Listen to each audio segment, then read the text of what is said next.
एक छोटी खाणी ग्रंथ हरिपाठ जो सर्वांना ज्ञात आहे, सर्वांच्या परिचयाचा हा अभंग आहे। समाधी हरीची समसुखे वीण। अभंगाचा सरळ अर्थ मंडळी आधी सांगून घेतो आणि नंतर आपण चिंतनाकडे येऊया। हरीची समाधी जी आहे ती समसुखे वीण, न साधेल जाण द्वैत बुद्धी। यातला जो न साधेल जाण हा जो शब्द आहे हा देहली दीप न्यायाप्रमाणे दोन्हीकडे वापरता येतो। देहली दीप न्याय म्हणजे उंबऱ्यावर ठेवलेला दिवा जसा घरातल्या मंडळींनाही प्रकाश देतो आणि बाहेरच्या मंडळींनाही प्रकाश देतो, तसं न साधेलं जाणं जे आहे ना ते दोन्हीकडे कुठे लावायचं? समाधी हरीची समाधी समसुखे वीण, न साधेलं जाणं म्हणजे हरीची समाधी जर साधायची असेल तर ती समसुखाशिवाय साधली जाणार नाही। न साधेलं जाणं इकडे लावायचं आणि पुढे द्वैत बुद्धीला सुद्धा न साधेलं जाणं म्हणजे द्वैत बुद्धीला आणि समसुखाशिवाय हरीची समाधी साधता येणार नाही। कारण तो हरी जो आहे हरी व्यापक सर्वत्र समाना, भावसे प्रगटमय जाना। आणि पहा, हरी हा सर्वगत सदा सम आहे की नाही? हरी हा व्यापक हरी हा व्यापक सर्वगत, हा तेच म्हटलं ना, हा तो मुख्यत्वे तेच म्हणत होतो ना मी। हरी हा व्यापक सर्वगत हा तो मुख्यत्वे सिद्धांत। हरी हा सर्वत्र व्यापक आहे हा मुख्य रूपाने सिद्धांत आहे। हरी म्हणजे पांडुरंग परमात्मा, तो सर्व रूपाने आहे, सर्व गत आहे, सर्वातीत आहे, सर्वांमध्ये आहे, सर्व रूप आहे, सर्व गत आहे आणि सर्वातीत आहे आणि सर्वही तोच आहे। अणु रेणूंमध्ये ज्याचं वास्तव्य आहे त्या व्यापक हरीची समाधी जर साधायची असेल ती द्वैत बुद्धीला साधत नाही, त्याला अद्वैत बुद्धी लागते। माऊली तर इतक्यापर्यंत बोलले की जन्माला येऊन ज्याने हे अद्वैत जाणलं नाही तो उपजोनी करंट आहे। उपजोनी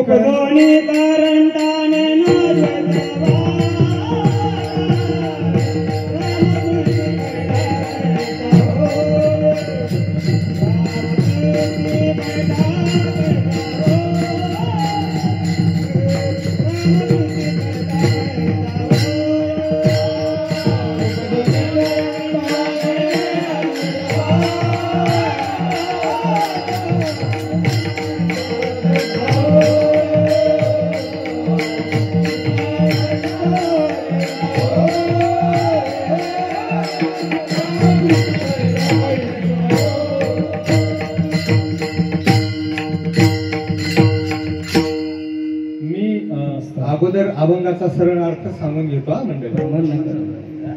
सरळ अर्थ सांगतोय 2-3 मिनिटांमध्ये आणि मग आपण प्रमाण जी तुम्हाला सुचतील तेवढी म्हणा। आज रेलचेल गायक वादकांचे सगळे आणि सुंदर साथ करणारी मंडळी ती मला सहज बोटाला धरून तीराला लावतात ती दरवर्षी। समाधी हरीची समसुखे वीण, न साधेल जाण द्वैत बुद्धी। अद्वैत बुद्धीला अरे तू सारखं सारखं बदलवतोस रे, मगाशी होता तसा ठेव ना, एकदा लावला मोकळा सोड, गेन दे, गेन विकू नको, गेन दे। हॅलो, हा हॅलो हॅलो, आता बरोबर, आता प्लीज बोट नको, आता आहे तसाच ठेव शेवट, नाहीतर हा तुझा माईक मी चावून खाऊन घेईन, कारण तुझ्यावर आज काढता येणार नाही मला। अद्वैताशिवाय हरीची समाधी लागतच नाही महाराज। अद्वैतामध्ये जाण्यासाठी हा द्वैताचा पसारा आहे। निर्गुणाची भेटी आलो सगुणा संगे, तव झालो प्रसंगे गुणातीत। नाथबाबा पण म्हणतायत निर्गुणी पावले सगुणी भजता, विकल्प धरिता जीवन पोचायचंय त्या व्यापक हरीमध्येच, पण एकाएकी जाता येत नाही म्हणून हे सगुण हातामध्ये दिलेले, द्वैत हातामध्ये दिलेले। पण हे द्वैत अंतिम टप्पा नाही, अद्वैत आणि अंतिम टप्पा। आणि अद्वैतानंतरची जी भक्ती आहे ती कल्पित भक्ती, भक्तीसाठी घेतलेलं कल्पित द्वैत हे सर्वश्रेष्ठ आहे। तर मी अभंगाचा सरळ अर्थ सांगत होतो की उपजोनी करंटा नेणे अद्वैत वाटा। अजून एका ठिकाणी हरिपाठात म्हटलेलं आहे की अद्वैत कुसरी विरळा कोणीतरी मनुष्यानाम सहस्रेषु कशीच एकती सिद्ध एकतामपि सिद्धानाम कश्चिमाम वेत्ती तत्वता. कोणीतरी हजारो लाखो कोट्यावधी मध्ये एखादा या अद्वैतापर्यंत जातो. मग त्या अद्वैतापर्यंत जायचं असेल तर बुद्धीला हे द्वैत सोडावं लागतं. बुद्धी द्वैतामध्ये रमते, बुद्धीला आनंद द्वैतामध्ये येतो, अद्वैतात बुद्धी संपुष्टात येते. म्हणून कोणाच्याही बुद्धीला संपावं वाटत नाही आणि बुद्धी संपल्याशिवाय तर अद्वैत प्रगट होत नाही. पण खरं जर बुद्धीचं वैभव कुठे असेल तर अद्वैतामध्ये स्वतःला संपून घेणं हे बुद्धीचं वैभव आहे. द्वैतामध्ये रमणं हे बुद्धीचं वैभव नाही, ते तिचं दारिद्र्य. बुद्धीचे वैभव अन्य नाही तुझे. आणि एकाकेश म्हणजे काय? जिथे केवळ, जिथे द्वैत नाही, जिथे एकमेव द्वितीयम आहे ते तो एक जो हरी आहे सर्व रूपाने नटलेला, त्याच्याशिवाय दुसऱ्या वस्तूला स्थानच नाही. त्या एका हरीमध्ये बुद्धीने आपलं समर्पण केलं. आमचे आनंद आश्रम स्वामी महाराज म्हणायचे, आमच्या गुरूंचे गुरु, ते म्हटले बुद्धीचं समर्पण नाही, बुद्धीला सर्पण करावं लागतं आपलं त्या एका हरीमध्ये. आणि मग जर ती बुद्धी तिने अद्वैतामध्ये समर्पण केलं तर तिला जो अविरत आनंदाचा साठा सापडतो, अविरत आनंदाची बरसात होते, जिला ओसरणं माहिती नाही. म्हणून बुद्धीचे वैभव अन्य नाही तुझे, एका केशवराजे सकळ सिद्धी. पण बुद्धी ही द्वैतातून अद्वैताकडे जात असताना त्या साधकाला रिद्ध्या सिद्ध्या आडव्या येतात. त्यात त्याने रमू नये. कधी कधी रिद्धी सिद्धी सुरू झाली ना तर त्याचे सुरुवातीचे पडसाद काय असतात, त्याचे परिणाम. आपण ज्या व्यक्तीची आठवण काढली त्या व्यक्तीचा फोन तरी येतो, नाही तर ती व्यक्ती दारात येऊन उभी राहते. हे रिद्धीचे छोटे छोटे सुरुवात आहे. आणि लोक मग मान्यता द्यायला लागतात, पूजा करायला लागतात आणि स्तुती करायला लागतात की हा हरीचा अवतार आम्हा लागी झाला थोर. हा हरीचा अवतारच आहात तुम्ही साक्षात माऊलीच आहात, तुम्ही साक्षात तुकोबाच आहात आणि आमच्यासाठी तुम्ही अवताराला आलात. त्याही गड्याला ही स्तुती खरी वाटायला लागते. त्यालाही वाटायला लागतं मी इतका मोठा आहे की काय, त्याचा भ्रम निर्माण होतो आणि साधना पथावर तो तिथे थांबला जातो. म्हणून ह्या रिद्ध्या सिद्ध्या यांच्या नादी आपण लागू नये. माऊलींनी ओव्या दिलेल्या आहेत ना, तरी कमी केलं तुम्ही. तू बोटच घालू नको ना परत, त्याला लावू शिट्टी वाजवतो. मी शिट्टी वाजायला लागली की मी मागे जायचो. रिद्धी सिद्धीच्या नादी लागलेला मनुष्य परत ह्या वैराग्य सिद्धीकडे येत नाही, परमार्थ पथावर तो येत नाही. ना तरी महासिद्धी संभ्रमे जिंतीला तापसू भ्रमे मग आकळून कामे दिनू कीजे. पहिल्याच अध्यायात या सुरुवातीला 20-25 ओव्या ज्या आहेत त्यात ही ओवी आलेली आहे. महासिद्धीनी जर तापसू म्हणजे तपश्चर्या करणारा महासिद्धीत अडकला तर त्याला ती महासिद्धी आकळून कामू दिनू कीजे, दिनवाना करून टाकते ती त्याला. दिनवाना अनेक कामना मनामध्ये स्फुरतात. हा मठ बांधू का, तो मठ बांधू का, हे मंदिर बांधू का, हे शिष्य गोळा करू. ना तरी काय मठमुद्रिकाचे विलासे शिष्य शास्त्रादी विलासे मठमुद्रिकाचे निमिसे घातले असे फासे निसंगाचे. म्हणून या रिद्ध्या सिद्ध्यांच्या नादी आपण लागू नये. का तपोबळे रिद्धी पातळी या भ्रंशे बुद्धी मग तया विरक्तता सिद्धी नाटविणा. त्याच्या खूप सुंदर ओव्या माऊलीने लिहिल्या. तर रिद्धी सिद्धीला वारकरी संप्रदायामध्ये स्थान नाही, त्याच्या नादी मनुष्याने लागू नये किंवा त्याच्या नादी जे लागले तिकडे जाऊ नये असंही माऊली सांगतात. रिद्ध्या सिद्ध्यांचा माऊलीने वापर केला पण तो परमार्थ पथावरून भरकटलेल्या लोकांना इकडे आणण्यासाठी केलेला आहे, त्यांनी त्यांच्या प्रसिद्धीसाठी केला नाही. म्हणून रिद्धी सिद्धी निधी अवघीच उपाधी कुठपर्यंत जवळ त्या परमानंदी मन नाही. त्या परमानंदामधून मन जर भरकटत असेल तर त्या रिद्ध्या सिद्ध्यांना काही चाटायचंय का, फेकून द्याव्यात त्या. आणि मी पण तेच केलं असं ज्ञानोबा सांगतात. मी रिद्धी सिद्धीच्या नादी लागलो नाही, त्यामुळे माझं मन त्या हरीमध्ये रमलं आणि सगळीकडे आता त्याच्याच आनंदाचा उपभोग, अविरत आनंदाचा उपभोग मी घेतोय. ज्ञानदेवी रम्य रमले समाधान आणि हरीचे चिंतन सर्व काळ. मला चिंतन करावं लागत नाही आता. माझ्याकडून रात्रंदिवस जागृती स्वप्न सुषुप्ती नाटवे पाहता रूप आनंदू साठवे. मी सतत अहोरात्र ते चिंतन आपोआप माझ्याकडून होत आहे. पण हरिमुखे म्हणा, हरिमुखे म्हणा, ही स्थिती कशाने प्राप्त होत असेल तर नामस्मरणाने होते. म्हणून या पुण्याची गणना कोण करी विठ्ठल.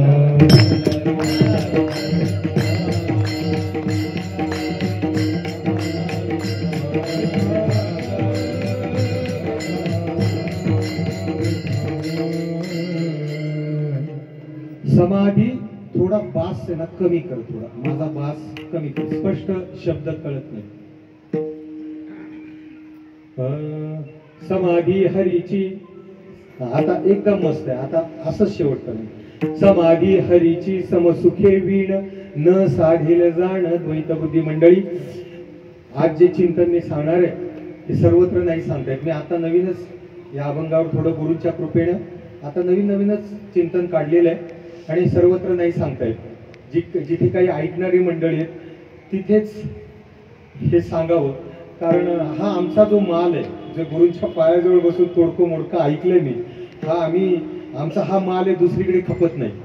तुमचे कान तयार आहेत श्रोत्यांचे, म्हणून मला इथे नवीन काहीतरी सांगावं वाटतं.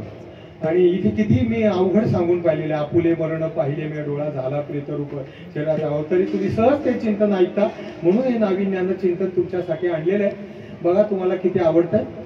काही चुका असतील तर कीर्तनानंतर जरूर सांगा. समाधी हरीची समसुखे विण. समाधी शब्द आहे. समाधी जितक्या म्हणून काही समाध्या आहेत शास्त्रामध्ये, त्याचं 4 समाध्यांमध्ये वर्गीकरण होतं. कोणत्या 4? तर योग समाधी, भाव समाधी, ज्ञान समाधी आणि प्रेम समाधी, या 4 समाध्यांचे प्रकार आहेत. त्यांचे आपण स्वरूप पाहणार आहोत. आणि या 4ही समाध्या माऊलींच्या समाधीच्या ठिकाणी कशा अंतर्भूत आहेत. त्या 4ही समाध्यांनी माऊलींची समाधी नटलेली आहे. ज्ञानोबारायांनी या 4ही समाध्या लावलेल्या आहेत. पण त्यासाठी आपल्याला ह्या 4 समाध्या आधी समजून घ्याव्या लागतील. त्याचं एकेकाचं मी स्वरूप पटापट सांगतो. आपल्याला 1 तास उरलेला, 1 तासामध्ये ह्या समाध्या उरकणं तसं अवघड आहे. पण मी स्पीड घेऊन, आणि तुम्ही मात्र जीवाचे कान करू वक्ता तो वक्ता नाही श्रोते एवी नाही. तुमचं अवधान मला बोलायला लावणार आहे. आता जसे ऐकत आहात, आणि जर मला काही वाटलं, म्हणजे आता गुलाबाचे फुललेले चेहरे, मला एखाद्याचं जरी सूर्यपूर झाल्यासारखं वाटलं तरी मी विषय लगेच सोपा बाजूला घेईन, पण लगेच सूर्यफुल होऊ देऊ नका, आहे की नाही. तर योग समाधी सुरुवातीला आहे. योग समाधी. योग समाधी कशाला म्हणतात? पातंजल योग दर्शन आहे. चोपदार जावं ना तिकडे, जा कोणतरी. योग समाधी पातंजल योग दर्शन आहे. 6 शास्त्र आहेत भारतीयांची आपल्या. पूर्व मीमांसा, उत्तर मीमांसा, न्याय, वैशेषिक, योग, आहे की नाही. किती झाले? बघा, पूर्व मीमांसा, उत्तर मीमांसा, न्याय, वैशेषिक आणि सांख्य. तर अजून एक राहिले कोणतं तरी. योग. योग सांगायचा राहिला. परत एकदा सांगतो. न्याय, वैशेषिक, सांख्य, योग आणि पूर्व मीमांसा, उत्तर मीमांसा. तर या 6 शास्त्रांमध्ये जे पातंजल योग दर्शन आहे, तर त्या पातंजल योग दर्शनावर जे भाष्य करत असताना त्याचं पहिलंच सूत्र आहे, योगश्चित्त वृत्ती निरोधाहा. योग करण्यासाठी, समाधी लावण्यासाठी चित्तवृत्तीचा निरोध करावा लागतो. निरोध म्हणजे आपल्या ज्या सतत वाहणाऱ्या ज्या वृत्त्या आहेत त्या थांबवाव्या लागतात. त्याचा रोध म्हणजे प्रतिबंध करावा लागतो. का करावा लागतो? तुम्ही ऐकताय ना? तुम्ही तुमच्या मागचे ते तुम्ही तर चित्तवृत्तीचा निरोध का करायचा? ऐका.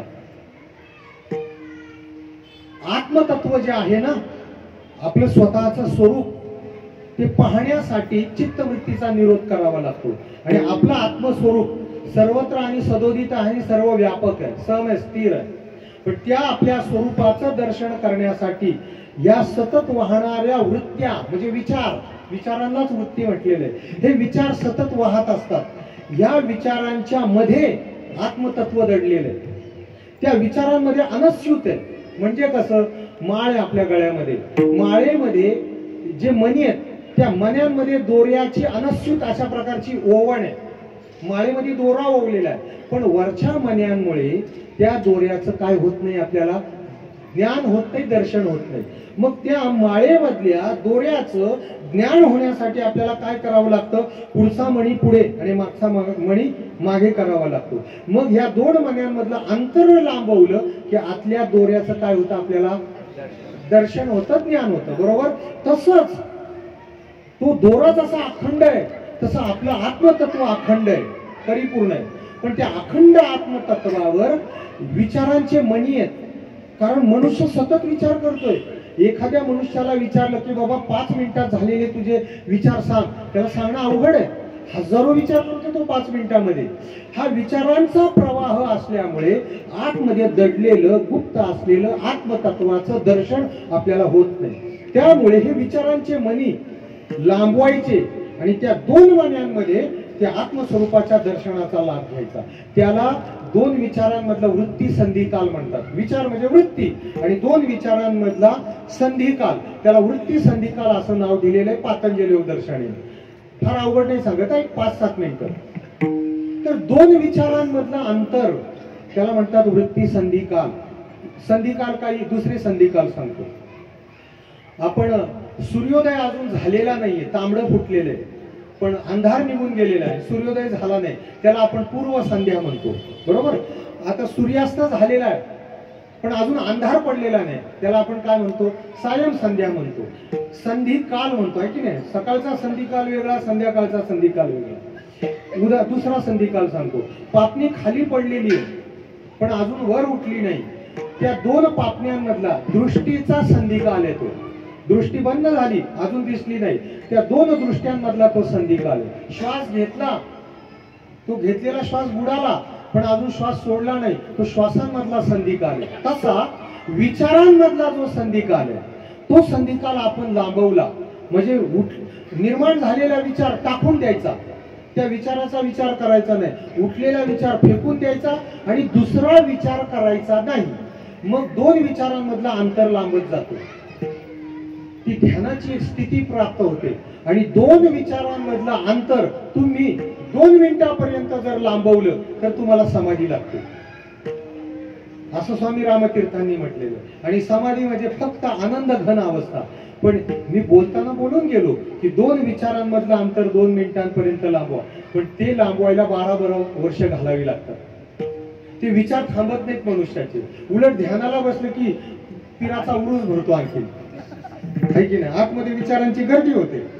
कारण एरवी आपण प्रवाह बरोबर असतो विचारांच्या आणि ध्यानाला बसतो तेव्हा बाहेर यायला पाहतो विचारांच्या, आणि ते पाण्याचा मग तेव्हा विचारांचा जोर आपल्याला कळतो की बापरे एवढे विचार चालू होते आतमध्ये. 2 विचारांमधलं अंतर लांबवणे यालाच पातंजली योग दर्शन समाधी म्हणतात. योगश्चित्त वृत्ती निरोधाः, याला माऊलींनी अख्खं पातंजली योग दर्शन एका ओवीमध्ये आणले ज्ञानेश्वरीच्या. कोणती ओवी येते? मागील पैसू हरपे, मागील पैसू हरपे, पुढे होणार ते ठाके, ऐसे सरसी भूमिके समाधी राहे. मागील स्मरावे ते ठाके. आतापर्यंत तुमच्या चित्तवृत्तीवर अंतःकरणावर जे जे काही स्मरण असेल बाल्यदशेपासून ते फेकून द्यायचं, सगळं ते सगळं टाकून द्यायचं. आता ध्यानाला बसलाय तुम्ही, त्या सगळ्या स्मृत्या फेकून द्यायच्या.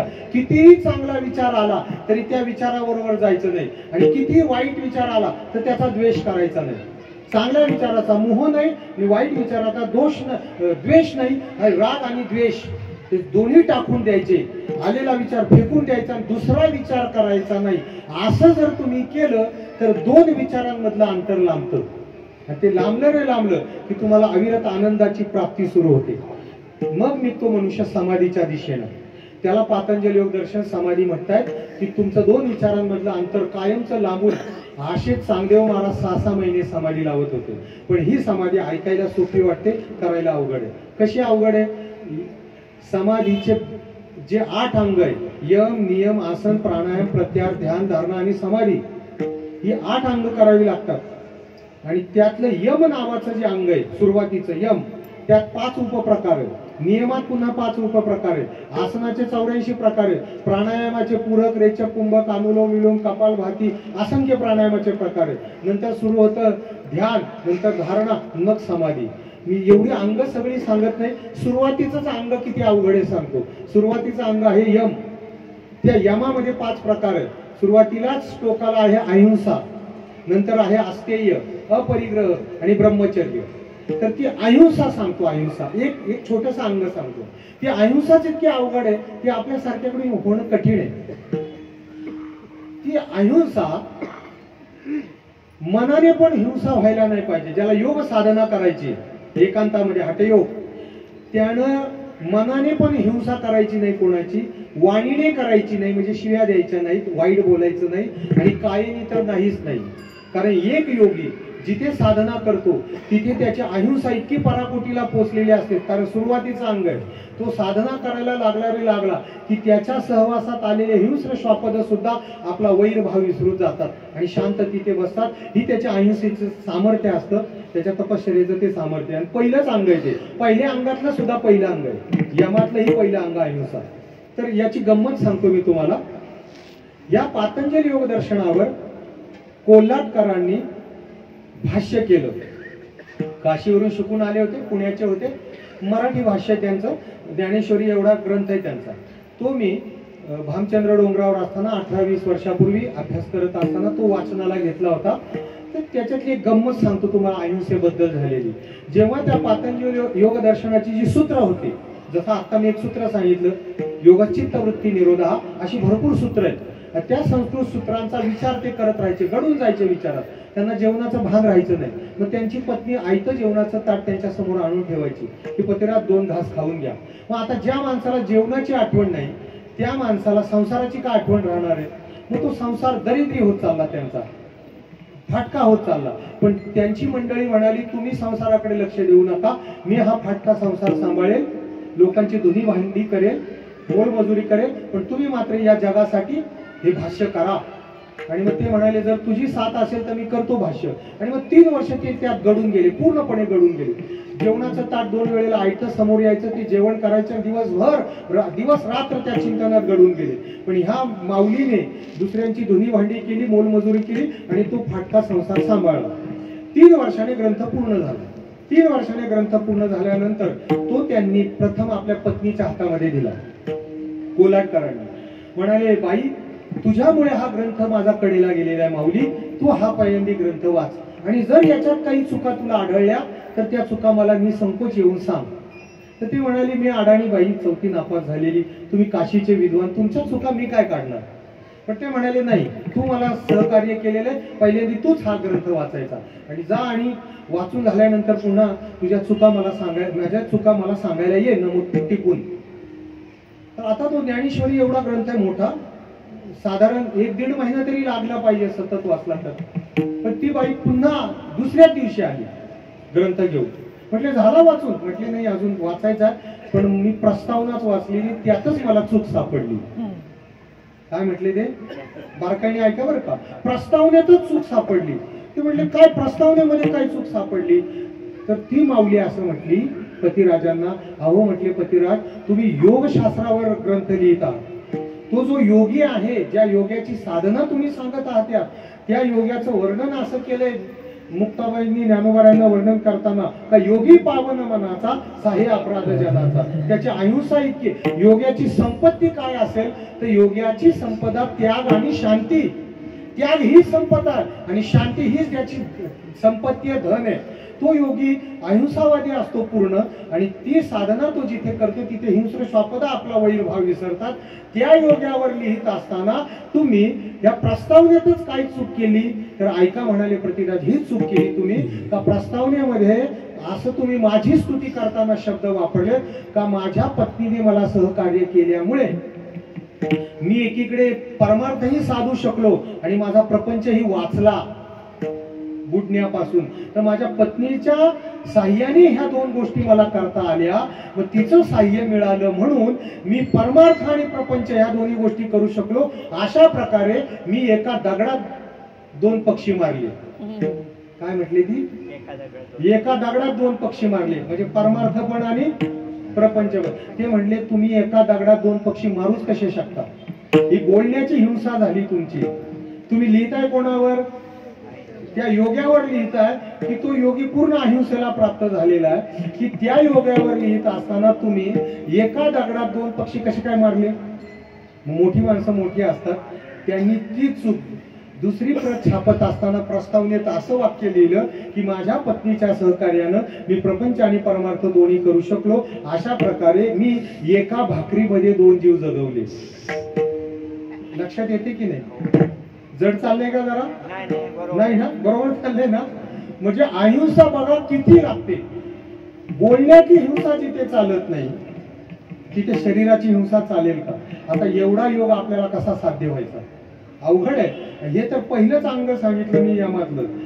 पहिलं अहिंसा, नंतर ब्रह्मचर्य, 8 अंगाचं ब्रह्मचर्य, नंतर आस्तेय, अपरिग्रह, फक्त हातावर जेवढं मावेल तेवढंच खायचं, झाडाच्या खाली किंवा गुहेत राहायचं. हे आपल्यासारख्या प्रापंचिकाला शक्य नाही. योग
म्हणून माऊली म्हणतायत की लोक हो, ही योग समाधी तुम्ही साधू नका, ही तुमची कामं नाहीत, हे आमच्या सारख्या संन्याशांनी साधावी, ही नाथ परंपरेतल्या लोकांनी साधावी. म्हणून माऊलींनी स्वतः योग समाधी साधली, पण दुसऱ्यांना सांगितलं नाही हे करू नका, कारण अवघड आहे, खूप अवघड आहे.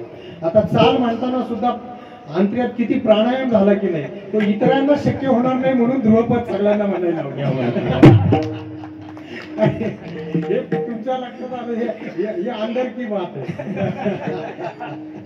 म्हणजे इतकं अवघड आहे योग, या सोपी गोष्ट नाही. अहो मी पण आहे ना, माझे वडील हठयोगी होते.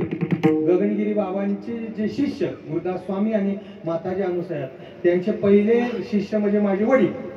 त्यामुळे ती योगाचे अभ्यासक होते आणि मी थोड्या आत्मविश्वासामध्ये गेलो की अरे आपल्याला काय योग सगळा माहितीचे, लहानपणी प्राणायाम केलेला आहे. भामचंद्र डोंगरावर असताना प्राणायाम करायला लागलो, 2.5 तास प्राणायाम, सकाळी 1.5 तास, संध्याकाळी 1 तास. फुफ्फुसाच्या शिरा कोरड्या झाल्या, धाप इतका, म्हणजे धाप वाढली इतकी की मला अखंड कीर्तन करता येत नव्हतं. अर्धा तास बोलल्याच्या नंतर मी थकायचो, दमायचो, कीर्तन सोडून द्यायचो. म्हणजे चेक केलं डॉक्टरांनी, सगळ्या शिरा कोरड्या होत चालल्यात. म्हटले महाराज काय करताय? म्हटलं प्राणायाम, जगायचं असेल तर सोडून द्या. सोडून दिला प्राणायाम. अवघड आहे त्या गोष्टी, पण काही जणांचा अट्टहास असतो. असो, पण ही समाधी माऊलींची आहे का? अहो माऊलींच्या परंपरेतच ही समाधी आहे, ती घरातच त्यांना मिळाली. तर ते ज्या संप्रदायाचे आहेत त्या सगळ्यांनी समाधी साधल्यात की नाही? 9 नाथांच्या सगळ्यांच्या समाजा संजीवन समाज आहे. आदिनाथ गुरु सकळ चिराचा मूळ मूळ जिथून आले ते समाधीचे राजे आणि ती परंपरा त्यांच्याकडे आलेली आहे. आणि म्हणून माऊलींची समाधी योग समाधी आहे का? हो, योग समाधी पण आहे.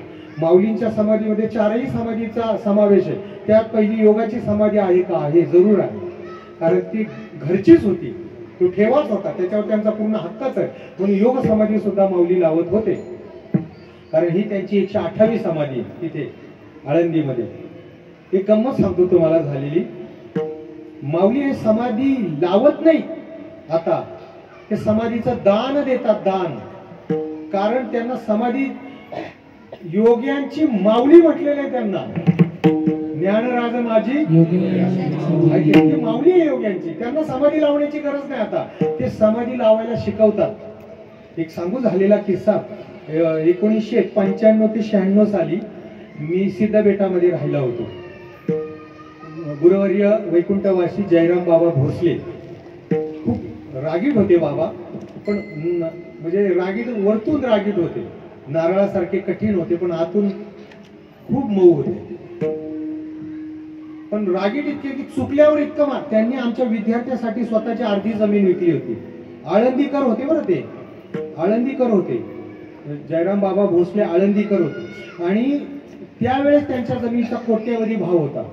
पण आळंदीत कोणताही मुलगा आला तर त्याला पहिलं आश्रयस्थान म्हणजे सिद्धबेट. हे सगळे धोक बाबा, नामदेव महाराज पठाडे, ही सगळी गुरुवर्य नामदेव महाराज शास्त्री कडाचे, ही सगळे तिथून शिकून आलेले. आळंदीतले जेवढे म्हणून आता काही कीर्तनकार आहेत, त्यांनी 2-2 दिवस, 6-6, 4-4 दिवस, 6-6 महिने, एखादं वर्ष तिथे काढलेले बाबांच्या हाताखाली. आणि बाबा टिकत नव्हती पोरं, 1 वर्षाच्या पुढे जास्त टिकायचं नाही पोरं, कारण ते जर रागवले, मारायला लागले तर दम लागेपर्यंत मारायचे. म्हणजे मुलाला दम लागेपर्यंत नाही, त्यांना दम लागेपर्यंत मारायचे. मी एकदा चुकून पोहायला गेलो होतो, त्यांना कळालं आणि त्यांना इतका राग आहे पोहणाऱ्यांचा, कारण ते बुडून मुलगा एक मेला होता म्हणून ते पोहायला जाऊ द्यायचे नाही. आम्ही नजर चुकीने जायचो. त्यांना कळालं मी पोहायला गेलो, तर माझ्या उघड्या अंगावर अशी चापट मारली होती. 2 दिवस पंजाचा प्रचार करत होतो मी पाठीवर. माझा नावडणारा पक्ष मग प्रचार करीत होतो. जाऊ द्या, राजकीय तिकडे नको आपल्याला, चुकून जातो कधी क्षमा करा, कारण हे राजकीय व्यासपीठ नाही. तर मला तिथे काय झालं, 95-96 साली एका विद्यार्थ्याला ही योग साधनेचं कुतूहल होतं, त्याला समाधीचा अभ्यास करायचा होता. म्हणून तो आळंदी सोडून हिमालयामध्ये गेला आणि हिमालयामध्ये त्या बर्फाच्छित प्रदेशामध्ये त्या गुहा शोधायला लागल्या. आता तिथे तो संपूर्ण जो प्रदेश आहे सगळं बर्फाच्छादित असल्या कारणाने तिथं जर हिमवृष्टी सुरू झाली तर दिशा कळत नाही. का आपण ज्या दिशेने आलोय ती दिशाच हरवून जातो मनुष्य, त्याची दिशाभूल होते आणि तो त्या राहत्या ठिकाणाकडे यायचं सोडून चुकीच्या मार्गाने जात राहतो, बर्फात कुडकुडून मरतो अक्षरशः. अशी घटना घडलेली आहे तिथे. अशा बर्फाच्छादित प्रदेशामध्ये तो फिरत होता. आता माझा लहान भाऊ इथे आलेला आहे, तोही हिमालयात होता 2 वर्ष, गुहेतच होता एका साधूजवळ. त्याला पकडून आणलाय घरच्यांनी सियाट टाकला लावला. असो, तो मुलगा तिथे बर्फाच्छादित प्रदेशात फिरत होता एका योग्याचा भेट घेण्यासाठी. नीट ऐका बरं. आणि मग त्याला एक गुहा सापडली, पण गुहेच्या तोंडाशी तो उभा राहिला, कारण त्याला आत चमकताना दिसले 2 डोळे. त्याला वाटलं एखाद्या श्वापद असू शकतं म्हणून भीतीने बाहेर उभा राहिला, पण ते एका साधूचे डोळे होते. तो साधू नुकताच समाधीमधून त्याचं उत्थान झालं होतं, पद्मासन घातलेलं होतं, पण डोळे उघडलेले होते, त्याचे डोळे चमकत होते, त्या डोळ्यांचं तेज होतं ते. तर त्या साधूनी पाहिले कोणीतरी बाहेर आलाय, तो पोरगा हाक मारली, बच्चा अंदर आ जाओ. आणि ते पोरग भीत आतमध्ये गेलं आणि त्याने पाहिलं एक 10-11 फुटाची मूर्त आहे, डोक्यावर जटांचा भार आहे, अंगाला राख फासलेली, पद्मासने ज्ञानमुद्रा केलेली, शांत मुद्रा. त्याने ओळखलं हे योगी आहेत कोणते तरी मोठे. आणि मग नतमस्तक त्यांच्या समोर झाला. त्या साधूला दया आली, त्याने विचारलं, बच्चा क्यों आया या बर्फ में? तो तो म्हटला, मुझे योग सीखना है. योग? अच्छा, योग सीखना है, सिखाऊंगा बोले. लेकिन कहाँ से है तू, कहाँ से आया है? तो बोला, मैं महाराष्ट्र से हूँ. अभी मैं भी हिंदी अभी बोलनी पड़ेगी, मेरी हिंदी थोड़ी गुलाबी, आप समझा करो, थोड़ी बीच में गड़बड़ेगी. तो मेरी हिंदी बहुत गड़बड़ती है, उसका भी एक कारण है. मेरा गांव आले फाटा, और बाजू में राजौरी गांव है, वहाँ आधे मुसलमान लोग हैं और उनकी हिंदी सुन सुन के मैं बड़ा हुआ हूँ। उनकी हिंदी कैसे मालूम है क्या? ये तेरा बैल मुझको देता करे मेरे को नांगरने का। अभी ऐसी हिंदी सुन के मैंने भी हिंदी बोल ली तो अभी बोल लो दिया, तो अभी हिंदी में बोलना पड़ेगा क्योंकि उनका जो संभाषण था हिंदी में था। तो उन्होंने पूछा तू योग साधना सीखना है तुझे तो कहाँ से आया है? बोले मैं महाराष्ट्र से हूँ। महाराष्ट्र से है तो पुणे जानते क्या? पुणे? हाँ बोले पुणे का ही मैं हूँ। पुणे का है तू? तो पुणे में आलंदी मालूम है क्या? हाँ बोले मैं आलंदी का ही रहने वाला हूँ। तो आलंदी में संत श्रेष्ठ ज्ञानेश्वर महाराज मालूम है? बोले मैं उन्हीं का ही साधक हूँ, हर दिन उनका दर्शन करता हूँ। तो तू साधू त्याच्यावर रागवला, अरे पागल तू आलंदी से यहाँ आया है? अरे मैं जब यहाँ साधना करता हूँ, समाधि का अभ्यास करता हूँ, तो समाधि में कुछ त्रुटि हो गई और आगे की राह मुझे समाधि की दिखाई नहीं दी इस मार्ग पे। तो मैं ये राह पूछने के लिए ज्ञानेश्वर महाराज जी के पास आता हूँ और उनको पूछता हूँ कि आगे क्या करना है। तो ज्ञानेश्वर महाराज मुझे बता देते हैं कि आगे ऐसा ऐसा करो। फिर मैं यहाँ आके फिर समाधि का अभ्यास करता हूँ और उस ज्ञानेश्वर महाराज जी को छोड़ के तू या बर्फ में मरने के लिए आया? और वो ज्ञानेश्वर महाराज योग्यांची माऊली ते आणि संजीवन समाधी आहे ती। ज्ञानेश्वर महाराज समाधी, इतर लोकही समाधी घेतात आणि मरतात, पण हे तसं नाही आहे। आमचे आनंद आश्रम स्वामी महाराज म्हणायचे वेड्यानं हे खडगं नाही, ही संजीवन समाधी आहे। ज्ञानोबा राय समाधीला बसल्यानंतर नाथ बाबांबरोबर आलेल्या हजारो लोकांना त्यांनी दर्शनं दिलेली आहेत ज्ञानोबांनी। आजान वृक्षाखाली कित्येक लोकांना दर्शनं देतात ज्ञानोबा राय अजूनही, अद्यापही। अजून सांगू, आमचे आनंद आश्रम स्वामी महाराज दंडी संन्यासी होते, परमहंस होते। पाठ घेता घेता पूर्ण हयात पाठ घेण्यात घालवली आणि आयुष्याच्या म्हणजे मरणाच्या 2 वर्ष अगोदर पर्यंत भिक्षा मागत होते। 5 घर भिक्षा मागायचे। त्यांचे शिष्य म्हणजे जत संस्थांचा राजा पाय दाबायला यायचा महिन्यातून एक दिवस आणि त्यांची कपडे वगैरे धुण्यासाठी, भांडी घासण्यासाठी ती जतची महाराणी यायची। एवढे मोठे शिष्य, पण मधुकरी शिवाय दुसऱ्याचा रुपया कधी घेतला नाही। 5 घरं मागायचे। दंडी संन्यासी होते, ब्राह्मणांच्याच घरी मागत होते सोहळ्यामध्ये। आणि जन्मभर वेदांत शिकवला, ज्ञानेश्वरी शिकवली, गाथा शिकवला, पंचदशी, विचारसागर, जीवनमुक्ती, विवेक, चांदेव पासष्टी, अमृतानुभव इत्यादी ग्रंथांचं अध्ययन करवलं मुलांना। तर ते एकदा पाठ घेताना अचानक पाठातून उठले आणि पळत निघाले मंदिराकडे। मंदिरात गेल्याबरोबर म्हणाले अरे पळा पळा, कोण आहे का नाही ते पुजारी? त्यावेळेस गर्दी कमी असायची मंदिरामध्ये, कारण मी माझ्या 95-96 साली जेव्हा सुरुवातीला आळंदीत आलो तेव्हा 10 वाजता आम्ही दर्शनाला जर गेलो तर सगळ्या मंदिरामध्ये मिळून लोक 30-35 लोक असायचे अख्ख्या मंदिर कर्मचाऱ्यांसहित। गर्दी कमी होती, नंतर मीडियामुळं ही गर्दी वाढत गेली पुढे पुढे। असो, तर म्हणाले अरे कोणी पुजारी आहे का इथे? पुजारी पळत आला, कारण ते जीवनमुक्त संत होते आळंदीचे। म्हटले काय झालं बाबा? म्हटले अरे माऊलीच्या अंगावर पंचामृताचं पाणी पडते, जाऊन ते बीळ बुजवा पटकन। तो पळत गेला तर माऊलींच्या समाधीचा अभिषेक केल्यानंतर इकडे पहा पूर्वी भांड ठेवण्याची एक जागा आहे, तर त्या भांड ठेवण्याच्या जागेपासून खाली एक छिद्र पडलं होतं आणि त्याचे थेंब माऊलीच्या अंगावर पडत होते। त्यांनी ते लगेच छिद्र बुजवलं, कारण ही संजीवन समाधी, हे खडगं नाही, हे मेलेलं कोणी नाही आहात, ज्ञानोबा आहेत साक्षात, आणि ते मार्गदर्शन करतात त्या साधकांना। विठ्ठल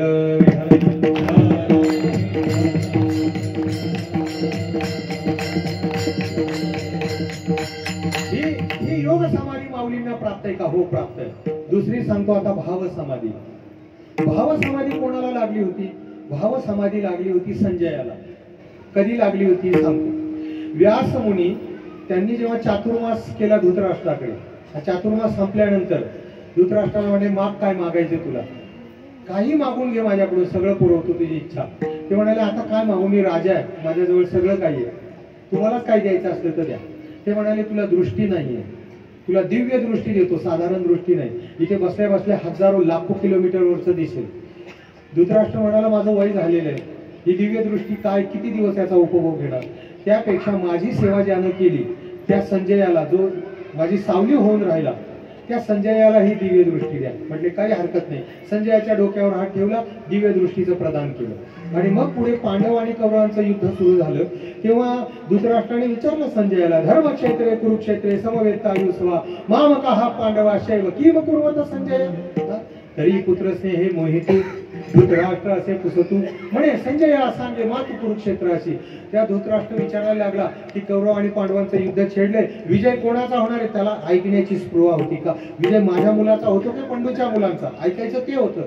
पण संजय पाहायला सुरुवात केली संजयाने आणि या सांगायला लागला या धृतराष्ट्राला. आणि पहिल्यांदाच लगेच सांगितलं गांडीवं संस्कृते हस्ता त्वक्चैव परिदह्यते न च शक्नोमि वस्ताहून भ्रमतीव च मे मनः.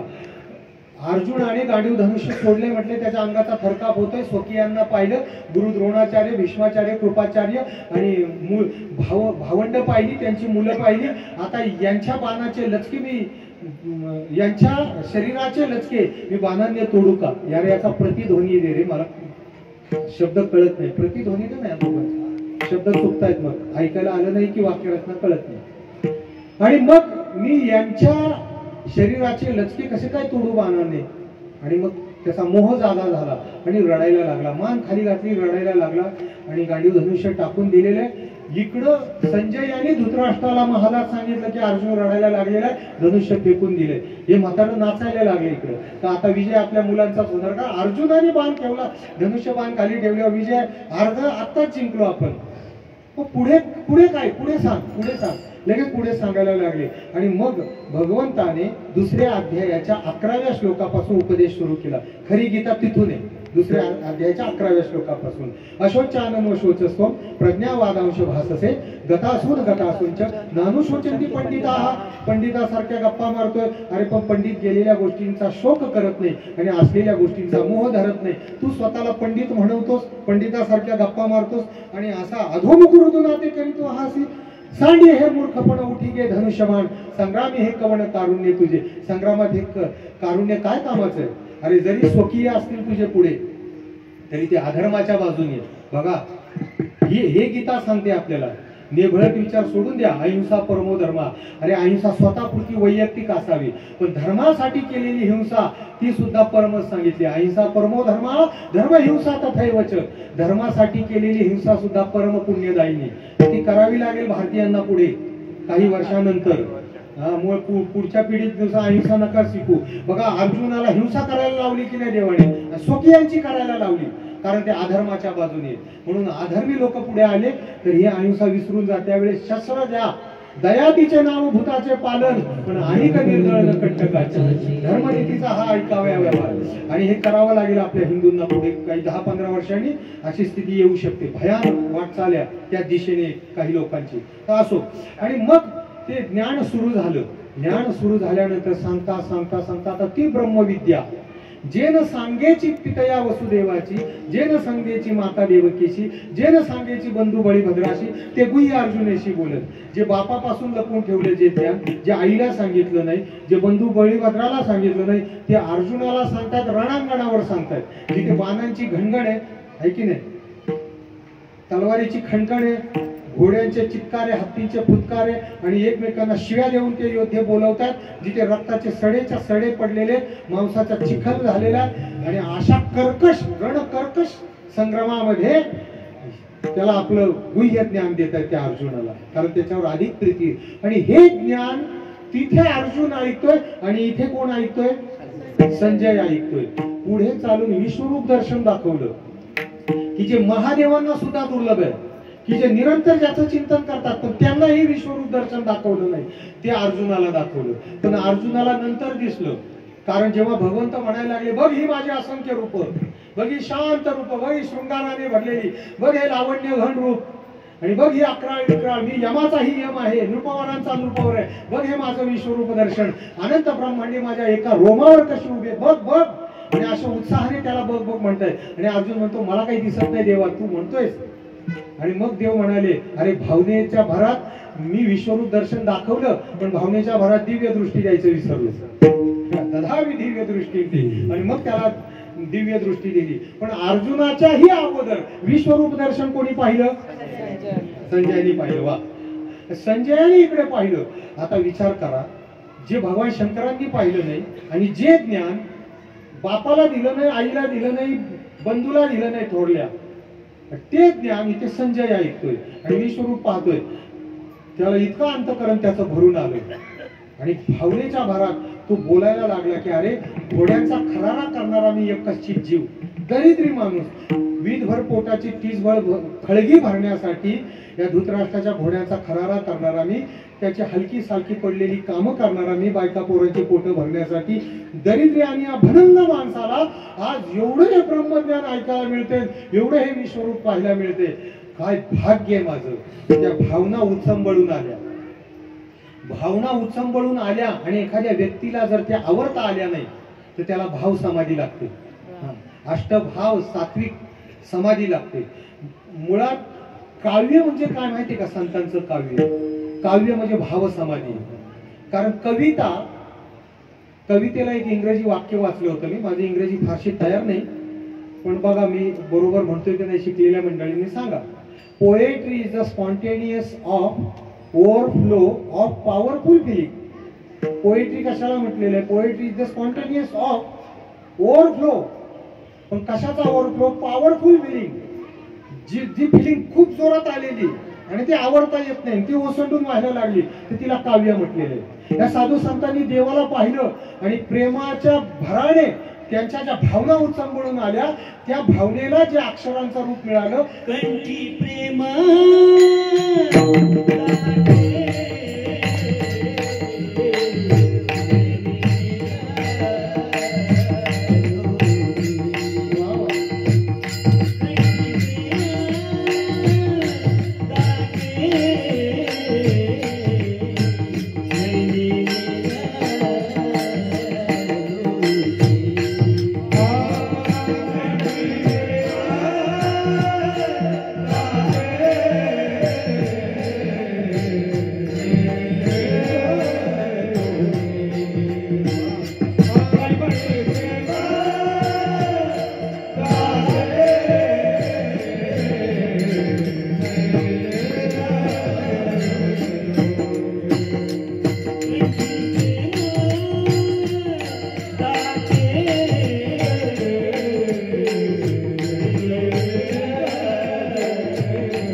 गोड प्रमाणे. जेव्हा ही भाव समाधी लागते तेव्हा ही चिन्ह अंगावर उमटतात. ज्यांनी तुकोबार यांनी या प्रमाणात सांगितलेले, कंठी प्रेम दाटे आणि नयनी निरलोटी, ही भाव समाधी. आणि ही भाव समाधी संजयाला लागली. मोकळा द्या आवाज, परत तू काहीतरी कमी करतो. हॅलो हॅलो, अरे लिंक तुटते रे. आणि एक सारखं ठेवून, कंठी प्रेम दाटे नयनी निरलोटे. हे अष्टसात्विक भाव जेव्हा उमटतात तेव्हा त्याचे चिन्ह काय? तर माऊलीने ओव्यांमध्ये सांगितले, चित्त चाकाटले आटुघे वाचा पांगुळेली या जेतीच्या ते अपाद पाद कंचुकित रोमांच आले अर्धोन मिलित डोळे वर्ष ताती आनंद जळे आणि आतल्या सुख उर्मीचे बळे बाहेरी कापे. या ओव्यांचा सरळ अर्थ सांगतो. हे झालं होतं संजयाला. त्याला ते विश्वरूप दर्शन पाहिलं त्यानं आणि तो म्हटला माझ्यासारख्या दारिद्र्याला हे पाहायला मिळावं आणि हे ज्ञान ऐकायला मिळावं. अरे मी कोण आहे आणि काय ऐकतोय. त्याला लागली भाव समाधी. आणि हे बाजूचं म्हातारं त्याचा नेहरू खेचत होता. आता त्याने नेहरू घातला होता की नाही माहिती नाही, पण हे अरे संजय सांग ना पुढे काय सांग ना. पण संजय गेलाय मात्र भाव समाधीमध्ये. काय झालं होतं त्याचं चित्त चाकाटले आटू घेत. तो त्याचा अनुभव सांगतो या ओव्यांमध्ये. का चित्त आटून गेलं. आटून जसं सोन्याच्या लगडीपासून अलंकार तयार करताना सोन्याची लगड आटवावी लागते, वितळावी लागते, तसं एवढा आनंद मला झालाय की माझं चित्त त्या आनंदामध्ये आटून चाललंय, विरून चाललंय असं त्याला जाणवलं. आणि तो धृतराष्ट्र त्याला खेचतोय सारखा. सांग की पुढे काय. अरे तो बोलत का नाही. बोलण्यासाठी त्याची जीभ उचलली जात नाहीये. वाचा पांगुळली जेतीच्या ते. त्याची वाचा पांगळी झाली. कारण जास्त आनंद झाल्यानंतर मनुष्याला बोलता येत नाही. आहे की नाही. चित्त आटून जातं, बोलता येत नाही. पुढे काय झालं. अपाद पाद कंचुकित रोमांच आले. डोक्याच्या शेंडीपासून तर पायाच्या नखापर्यंत सगळे रोम उभे राहिले आणि त्या रोमाच्या बुडाशी स्वेद निर्माण झाला. स्वेदाचे म्हणजे घामाचे थेंब आले. पण तुमच्या आमच्या घामाचा दुर्गंध येतो, त्याचा सुगंध सुटला होता. दुसरं काय झालं होतं माऊलींच्या ओव्या सांगतो. त्या घामाच्या म्हणजे त्या रोमाच्या मुळाशी जे घाम आले ते घामाचे बिंदू चमकायला लागले होते मोत्यासारखे. ते सगळे बिंदू चमकत होते. माऊली म्हणतात मी संजयाकडे पाहिल्यानंतर, कारण माऊली पाहत होत्या आणि लिहित होत्या ना, ते अंतर्ज्ञानी आहेत. ते म्हणतात मला संजयाकडे पाहिल्यानंतर ते घामाचे थेंब जसे त्याच्या सर्वांगावर ते चमकत होते, तर मला असं वाटतंय, माऊली म्हणतायत की संजयाने मोत्याचा अंगरखाच घातलेला आहे की काय. मोत्याची कडी सळी लेईला असे. मोत्याचा अंगरखा संजयाने घातलाय का. इतका देखणा दिसत होता संजय. आणि त्या समाधीत येतो, तो डुमलाय पूर्ण. पुढे काय झालं. अर्धोन मिलित डोळे वर्ष ताती आनंद जळे. त्याचे डोळे अर्धे राहिले. का बरं पूर्ण का नाही उघडे केले. पूर्ण केलं असतं तर जग दिसलं असतं. पूर्ण उघडले असते आणि झाकले असते तर निद्रा आली असती. म्हणून अर्धोन मिलित डोळे आणि वर्ष ताती आनंद जळे. आनंदाचे अश्रू सतत वाहत आहेत, ते थांबत नाहीये. आणि सुख इतकं झालं की आतल्या सुख उर्मीचे निबळे बाहेरी कापे. सुख आज जास्त झाल्यानंतर शरीर थरकाप होतो आहे की नाही. थरकंप सुटतो शरीराला. ही भाव समाधी संजयाला लागली. हीच भाव समाधी ज्ञानोबांना लागली होती का. हो लागली होती. केव्हा लागली होती. जेव्हा आता सगळा इतिहास सांगायला गेलो तर पुढची चरण राहते. जेव्हा निवृत्तीनाथ महाराज गहिनीनाथांना भेटले. भेटण्याच्या अगोदर गोरक्षनाथांनी सांगितलं की 12 वर्षाचा मुलगा तुझ्याकडे एक सदाशिवाचा अवतार, त्याला हे ज्ञान दे आणि मग समाधी साध. तोपर्यंत तुला समाधी साधता येणार नाही, माझी आज्ञा आहे. आणि गोरक्षनाथांनी समाधी साधली. आणि मग गहिनीनाथ तेव्हापासून निवृत्ती दादांची वाट पाहत होते. तेव्हा विठ्ठलपंत वयात होते. आणि मग ते वयात आल्यानंतर रुक्मिणी मातेबरोबर लग्न, नंतर संन्यास, संन्यासानंतर मुलं लहानाची मोठी, नंतर 12 वर्षाचे निवृत्तीनाथ, नंतर परिक्रमा करण्यासाठी गेले ब्रह्मागिरीची. आणि तिथे गहिनीनाथ महाराजांना कळालं की आता माझा शिष्य आलेला. मायावी वाघ सोडला, निवृत्तीनाथांना बाजूला काढलं. सगळी मंडळी चुकली त्या गवतामध्ये. आणि निवृत्ती दादा जेव्हा गहिनीनाथ महाराजांच्या गुहेशी आले त्या वाघाने तिथपर्यंत आणलं. मग गहिनीनाथ महाराजांनी आज बोलवलं की बाळा असाच चालत आहे. आज जाऊन पाहताय तर धुनी पेटलेली आहे. एक योगी साधना करतोय, जटांचा भार आहे, अंगाला राख फासलेली आहे, ध्यानस्थ मुद्रा. त्या ध्यानस्थ मुद्रेत सांगितलं समोर बैस. आणि मग गहिनीनाथ महाराजांनी निवृत्ती दादांना सांगितलं माझ्या डोळ्यांकडे बघ. डोळ्यांकडे पाहिल्यानंतर पुढे दृष्टीचेनी अलगे खोचे की निवटी मागे एवढ्याही जैताने घ्या आपण पेजो. आणि त्या दृष्टींनी ते ब्रह्मज्ञान त्यांच्यामध्ये स्थानापन्न केलं. त्याला नेत्रकृपा म्हणतात. एक आहे नेत्रकृपा, एक आहे हस्तकृपा, आलिंगन कृपा आणि शब्दकृपा, असे 4 कृपेचे प्रकार आहेत. आणि ते ज्ञान घेऊन निवृत्तीनाथ महाराज जगाच्या कल्याणासाठी आले, खाली आले. गहिनीनाथ महाराजांनी सांगितलं, हे ज्ञान आता जगाच्या कल्याणासाठी वापर. माझ्या गुरूंची आज्ञा होती तुला हे ज्ञान द्यायचं, माझं काम झालं, मी समाधी साधतो, इथून पुढचं कार्य तुला करायचंय. मग ते निवृत्ती दादा जेव्हा तिथे 1-2 वर्षानंतर राहून इकडे आले सिद्धबेटाकडे, तोपर्यंत विठ्ठल पंतांनी आणि रुक्मिणीने देहांत प्रायचित्त घेतलं होतं. आणि ही 3 अनाथ पोरं, ज्ञानेश्वर महाराज 10 वर्षाचे, सोपान काका 8 वर्षाचे, मुक्ताई 6 वर्षाची, ही अनाथ पोरं आपल्या मोठ्या दादाची पाखरासारखी वाट पाहत होती, डोळ्यात प्राण आणून की दादा कधी येतील दादा. कारण ही लोक त्रास देत होती, मधुकरी मागून देत होती, मागितलेल्या मधुकरीत माती मिसळत होती, चिखलाचे गोळे अंगावर काय फेकत होती, जगू देत नव्हती व्यवस्थित.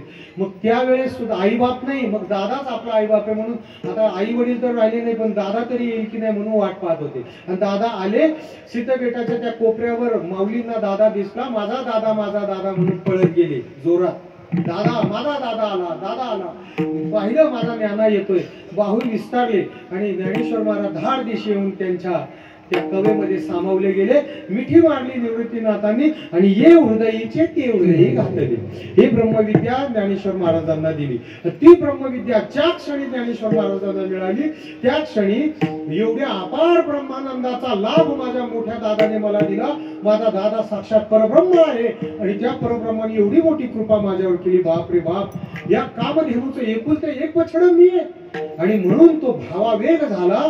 तर त्या भावनेच्या भरात ज्ञानोबरायांना निवृत्तीनाथांच्या कवेमध्येच भाव समाधी लागली आणि त्या शरीराचा भार त्यांना सांभाळेना. निवृत्तीनाथ दादा त्यांना सांभाळतायत की आता ती भाव समाधी लागली, सावरतायत निवृत्तीनाथ महाराज, त्यांना मात्र भान नाही त्याचं. ही समाधी परत एकदा लागली जेव्हा ज्ञानोबरायांना समाधी घ्यायची होती आणि समाधीत जायचं होतं. तर ते पहिलं दर्शन निवृत्ती दादांचं घेतलं आणि दर्शन घेतल्यानंतर म्हणाले, दादा तुमच्या कृपेनं ही उतरलो पार माया नदी, तुम्ही ही कृपा केली म्हणून ही मायेची नदी मी उतरलो, नाहीतर ही सोपं नाही. दैवी हे शाकुणमयी म्हणून माया दुरत्या मामे वये प्रपदेंते माया मेता तरंती. ते माया नदी तरुण जाणं फार अवघड आहे. माऊलींनीच वर्णन केले का, पाडस वागुर करांडी मुंगी मेरू ओलांडी तरीच मायेची पहिलं थडी देखते जीव. नुकतं जन्माला आलेलं पाडस जसं वागुर करांडू शकत नाही आणि मुंगी मेरू ओलांडू शकत नाही, तसा हा जीव स्वसामर्थ्याने मायेची नदी कधीच उल्लंघन करू शकत नाही. ती माया नदी मी तुमच्या कृपेनं पार केली दादा, तुम्ही माझ्यावर दया केली. म्हणून निवृत्तीदातांचं दर्शन घेताना पुन्हा एकदा भाव समाधी त्यांना लागली. त्यांना समाधीत जाता येत नव्हतं म्हणून समाधीची वाढ दाखवण्यासाठी दोघांनी हात धरले त्यांचे. देव निवृत्ती आणि एका बाजूने देवाने धरलं आणि दुसऱ्या बाजूने निवृत्तीदादांनी धरलं, कारण ते भाव समाधीमध्ये होते. तर ज्ञानोबरायांची समाधी भाव समाधी आहे का? हो, ज्ञानोबरायांची समाधी भाव समाधी सुद्धा आहे. विडाल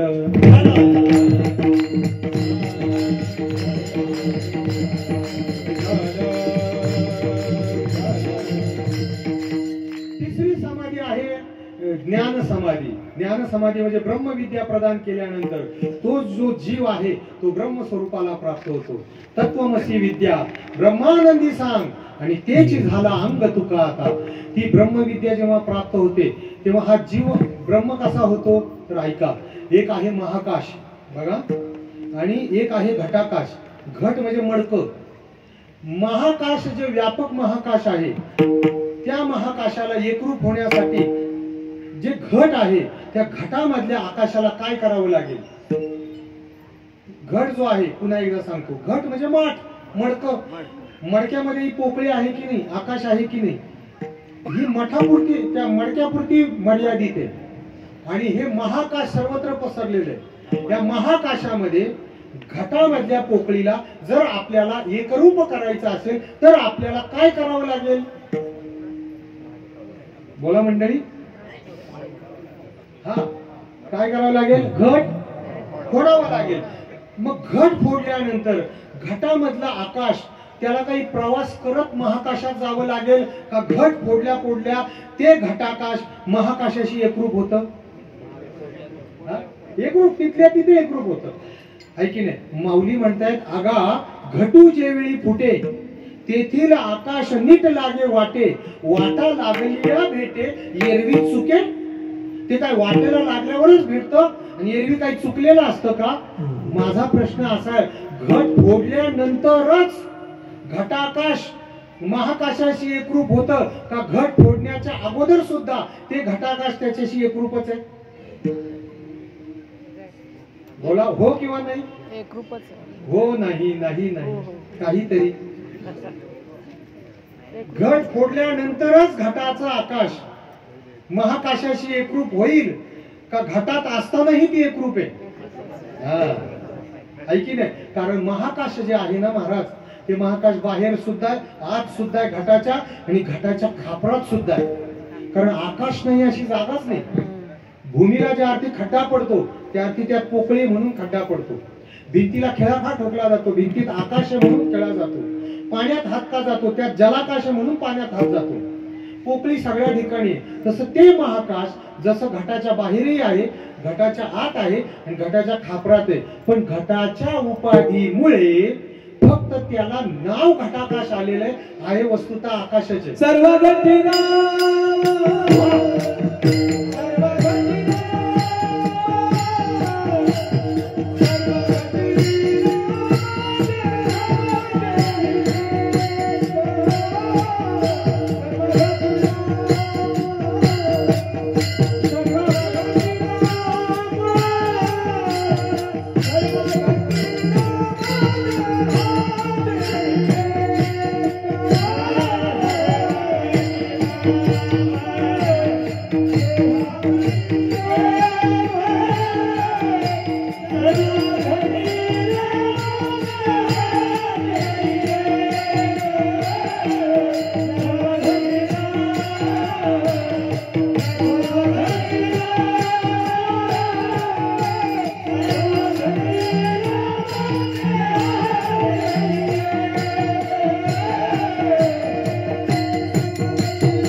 देहादेही एकच. जसं महाकाश हे सगळ्या घटांमध्ये ओतप्रोत भरलेलं आहे.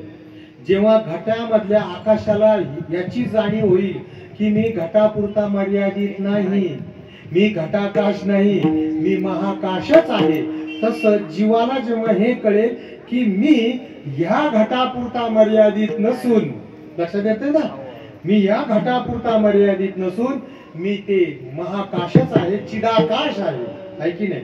म्हणून आपण जीव नाही, आपण पुरुष किंवा स्त्री नाही, आपण बाल तरुण वृद्ध नाही, आपण डॉक्टर इंजिनियर वकील नाही, कीर्तनकार प्रवचनकार नाही, गायक वादक नाही, श्रोता नाही, वक्ता श्रोता नाही, आपण ब्रह्म आहोत, ब्रह्म तत्व आहोत. हे ज्ञान ज्याला झालं त्याला ज्ञान समाधी प्राप्त होते. ही ज्ञान समाधी ज्ञानोबांना प्राप्त होती का? तर हरिपाठामध्ये निवृत्तीनाथांच्या दयेनं हे ज्ञान समाधी मला प्राप्त झाली असं प्रमाणे.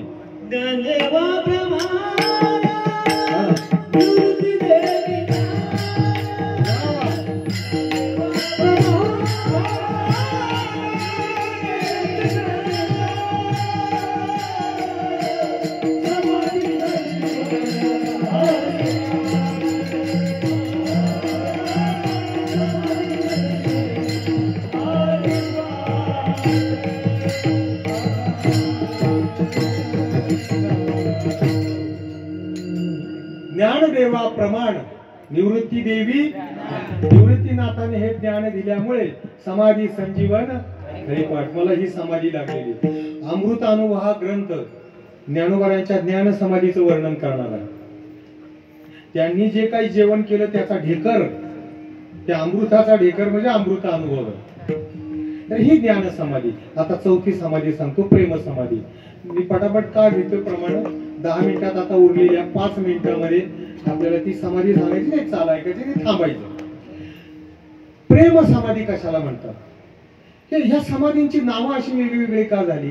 अहो, कोणतीही समाधी बरं का एकच आहे, पण ती जर योगाने लागली तर त्याला योग समाधी नाव येतं, ती भावनेने लागली तर त्याला भाव समाधी नाव येतं, ती ज्ञानाने लागली तर त्याला ज्ञान समाधी नाव येतं, आणि ती जर प्रेमाने लागली तर प्रेम समाधी नाव येतं. आता प्रेम समाधीचं वर्णन करतो. हे थोडं अवघड आहे, बारकाईने ऐका, नाहीतर काही वेगळं विचार तुमच्या मनामध्ये येऊ शकतो. असं कसं असू शकतं? प्रेम समाधी ही ज्ञानानंतर लागते आणि ती साधू संतांना लागते. ज्याला ब्रह्मज्ञान झालेलं आहे त्या जीवनमुक्तालाच फक्त प्रेम समाधी लागते, इतरांना लागत नाही. कारण ज्याला त्या ब्रह्माचं आत्मत्वाने ज्ञान प्राप्त झालेलं आहे, जो जीवनमुक्त झालेला आहे पण आयुष्य उरलेलं आहे. तुका म्हणे मुक्ती परिनेली नवली, आणि आता दिवसाचारी म्हणजे आयुष्य उरलंय पण आता काही करण्याचं जाणण्याचं शिल्लक नाही, काही कर्तव्य नाही, आहे की नाही. आता मी ब्रह्म आहे असं पूर्ण ज्ञान झालेले. ओम पूर्णमदः पूर्णमिदं पूर्णात् पूर्णमुदच्यते पूर्णस्य पूर्णमेवाव पूर्णस्य पूर्णमादाय पूर्णमेवावशिष्यते. ही जी पूर्ण स्थिती आहे, ही जी अखंड स्थिती आहे, ती प्राप्त झाल्यानंतर ज्याचं आयुष्य शिल्लक राहिलं ते संत महात्मे उरलेल्या आयुष्यामध्ये प्रेम भक्तीचा व्यवहार करतात. आता दिवसचारी खेळी मिळली. सोपं उदाहरण सांगू का, सर्वांना माहिती असलेलं. आता मॅच आहे, 2च रन काढायचे बाकी आहेत आणि विकेट आहेत 7 विकेट बाकी, आणि ओव्हर आहे 6 शिल्लक. 6 ओव्हर शिल्लक, 7 विकेट बाकी, आणि रन किती काढायचे? 2. मग अशा वेळेस ते जे बॅट्समन आहेत ते आला बॉल की लगेच रन नाही काढत, ते मजा घेतात पुढच्या बॉलरची. आला बॉल प्लेट कर, आला बॉल इकडे टाक, रनच काढत नाही, त्याला थकवतात. कारण भरपूर विकेट पण शिल्लक आहे आणि ओव्हर पण शिल्लक आहे. आनंद घेतात त्या क्रिकेटसाठी. तसं जीवनमुक्त महापुरुष मुक्त झाल्यानंतर आयुष्य उरलेल्या आयुष्यामध्ये पुन्हा भक्ती करतात. ज्ञान गिळोनी गावा पण तुमच्या आणि त्यांच्या आणि आपल्या भक्तीमध्ये फरक आहे. आपल्याला देव मिळवायचा आहे, त्यांना तो मिळालेला आहे. आपण कृष्ण भेटण्यासाठी भक्ती करतो, ते कृष्ण होऊन कृष्णाची भक्ती करतात. त्याला उपनिषदामध्ये शिवो भूत्वा शिवम यजेत, शिव होऊन शिवाची भक्ती करायची. हे फक्त ज्ञानी महात्मा करतो, तुम्ही आम्ही उपासना करतो आणि ते भक्ती करतात. ते कृष्ण होऊन कृष्णाची भक्ती करतात. आता इथे माऊलींची ही कृष्ण भक्ती कशी आहे? वास्तविक पाहिलं तर माऊली हे कृष्णच आहेत. कसे कृष्ण आहेत हे पहा. तो जो विटेवर बाबा उभा आहे तो कोण आहे? कुंडलिकाच्या भावार्थात गोकुळीवरून झाला येतात, आहे की नाही? गोकुळीवरून तो इथे आलेला आहे आणि विटेवर उभा राहिला, म्हणजे तो विटेवरचा बाबा साक्षात श्रीकृष्ण आहे. आणि तोची अवतार धरी अलंकापुरी ज्ञानाबाई सुंदरी तरावया, किंवा अवतार पांडुरंग नाव ठेविले. पण ज्ञानेश्वर महाराज कोण आहे? तो कृष्ण आहेत की नाही? पण कृष्ण आहेत पण मुक्त आहेत आता, पण आयुष्य शिल्लक आहे. मग कृष्ण होऊन कृष्णाची भक्ती, पण कृष्णाची भक्ती करण्यासाठी राधा व्हावं लागतं. मग आहेत कृष्ण पण अंगाने राधा झाली, म्हणजे चित्ताने हे स्ट्रक्चर वरचं ज्ञानोबारायांचं तेच राहिलं, पण आतमधून अंतकरणाने राधा झाली. आता राधा पण वेगळी नाही बरं, तिची एक जन्माची कथा आहे. 5 मिनिटं राहिली म्हणून पटकन सांगतो. कृष्णाने स्वतःचं तेज काढलं होतं पूर्ण आणि ते नीलकमलामध्ये ठेवलं. वृषभानू जेव्हा स्नानाला गेले तेव्हा त्यांना ते निळ काय म्हणून घ्यायला गेले तर मुलगी हातात आली, ती राधा मैया. म्हणजे कृष्णाचंच दुसरं रूपडं म्हणजे राधा आहे. आता इथे माऊली अंतकरणाने राधा झालेत, कृष्ण असून राधा झालेत, कारण कृष्णाची भक्ती करायची. आणि मग त्या कुटियामध्ये, सिद्ध बेटाच्या कुटियामध्ये बसलेले आणि कृष्ण कृष्ण कृष्ण करत राहिलेले अंगाने राधा होऊन. आणि त्या सख्या बाजूला आहेत तिच्या, त्या राधेच्या म्हणजे ज्ञानोबारायांच्या. अशा अभंग आहेत माऊलींचे स्वतःचे. गाथा हा सिद्ध बेटामध्ये लिहिला ज्ञानोबारायांनी. आणि मग कृष्ण कृष्ण म्हणतात, तितक्यात त्यांना त्यांच्या ओळखीचा सुगंध आला की अरे हा सुगंध माझ्या ओळखीचा आहे, हा देवाच्या कृष्णाच्या अंगावरचा आहे, त्याच्या तुळशी माळेचा, वैजयंती माळेचा आहे, त्याच्या अंगाचा, त्याच्या चंदनाचा हा सुगंध आहे आणि हा सुगंध माझ्या ओळखीचा आहे. अरे तो आला की काय मला भेटण्यासाठी? अवचिता परिमळू झुळकला अळूमाळू मी म्हणे गोपाळू आला. आणि म्हणून माऊली आज कुटियात भजन करतायत, राधा होऊन कृष्णाची भक्ती करतायत, कृष्ण असून राधा होऊन कृष्णाची भक्ती करतायत. आणि तो आला की काय बाहेर, म्हणून ज्ञानोबाराय थोडे घाबरत घाबरत बाहेर आले. घाबरत का? कारण हे दैदिप्यमान रूप, त्याचे कमळासारखे डोळे, जास्वंदीच्या फुलासारखे आरक्त ओठ, चाफेकळी सारखं नाक, सफरचंदासारखे गाल, पाठीवर उळलेले केस, तुझे निढळी कोटी चंद्र प्रकाशे. त्याच्या रूपाला पाहून लक्ष्मी भुलोनी झाली वेडे, मदन पोटा आला बापुडे, येर कुणीकडे इंद्रचंद्र. ते दैदिप्यमान रूप पाहिल्यानंतर मला वेळ लागेल की काय, या भीतीने माऊली चाचरती चाचरती बाहेरी निघाली. माऊली स्वतः म्हणतात मी भीत भीत बाहेर निघाले. म्हणजे मी राधारूपी ज्ञानेश्वर महाराज चाचरती चाचरती भीत भीत बाहेर निघाले. आणि अचानक तो मला दिसला, ठकची पडले कैसे, मी वेडी झाले. त्याला पाहून मला कसलंच भान राहिलं नाही आणि वृत्ती ठप्प झाली. आणि मी त्याला पाहतच राहिले आणि त्या प्रेम समाधीमध्ये गेले.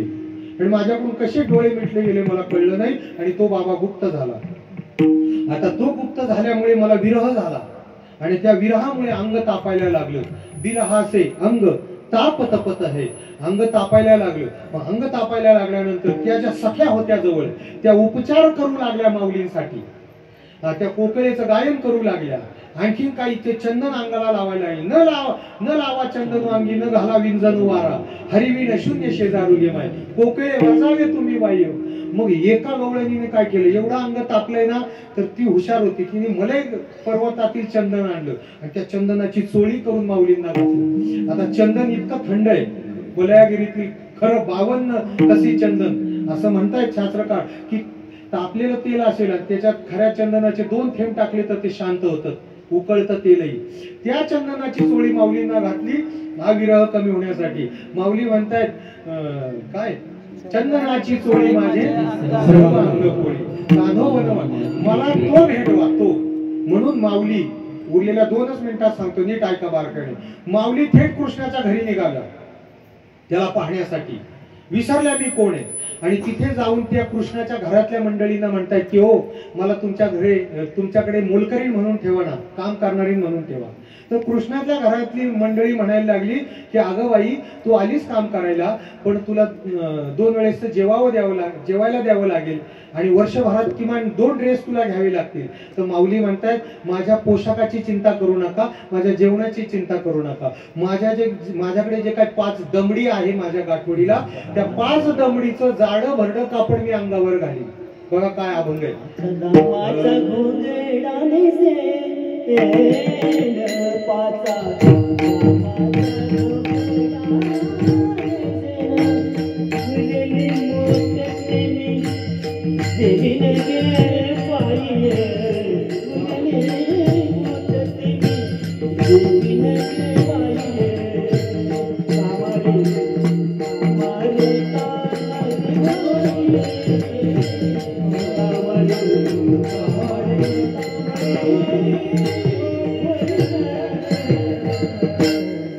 पाचा दामाचा घोंगडा नेशेन, पाचा दामाचा घोंगडा नेसेन.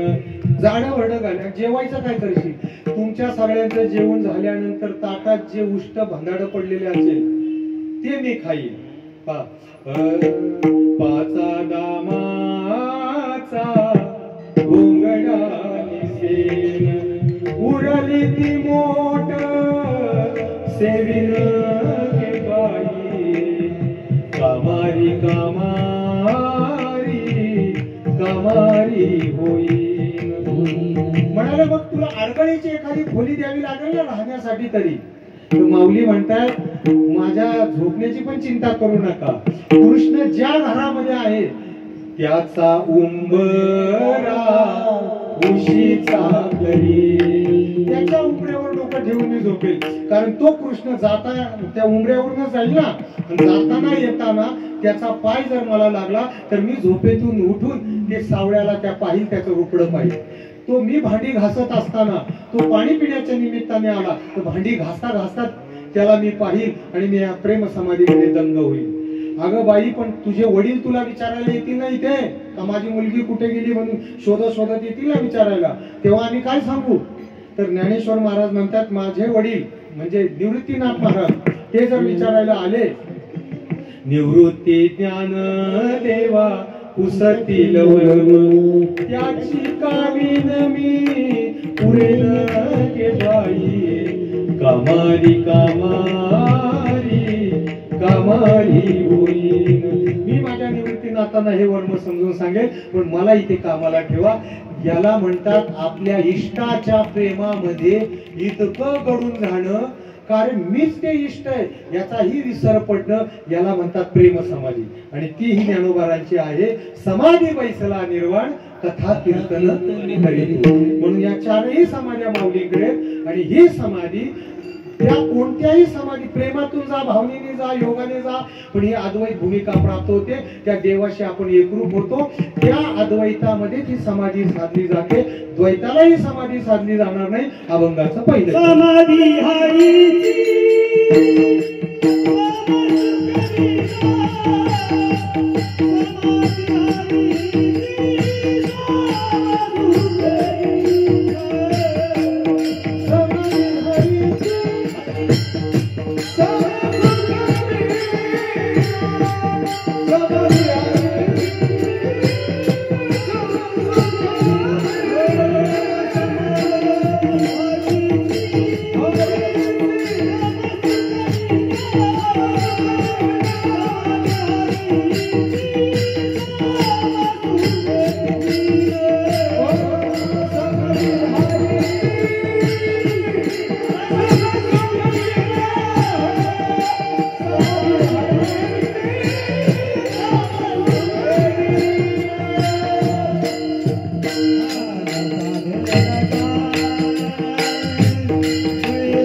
समाधी हरीची समसुखे वीण न साधेल जाण द्वैत बुद्धी हरिमुखे म्हणा हरिमुखे म्हणा पुण्याची गणना कोण करी यथामते अवकाश. जशी माऊलींनी बुद्धी दिली तशी सेवा करण्याचा प्रयत्न केला. झालेली सेवा माऊलींच्या चरणी अर्पित करून सेवेला इथंच करून विठ्ठल जय विठ्ठल